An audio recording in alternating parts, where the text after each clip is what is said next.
जय जगन्नाथ बंधु। आज मु द्विपहर पाई चुली रे खाइबा प्रस्तुत करुछि।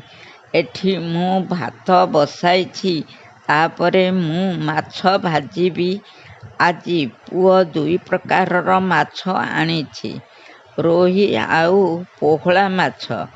रोही माछ भाजुछि पखाल रे खिया हेब बोली, आउ पोहला माछ तरकारी हेब। मो स्वामी एई पोहला माछ भारी भल पाआंती। मु तो आमिष खाए ना, सेथिपाई साधा खाइबी। आउ मो स्वामी आउ मो बोहू माछ तरकारी करी रांधिछंती। आजी मु प्रथम करी भिडिओ बनाइछि।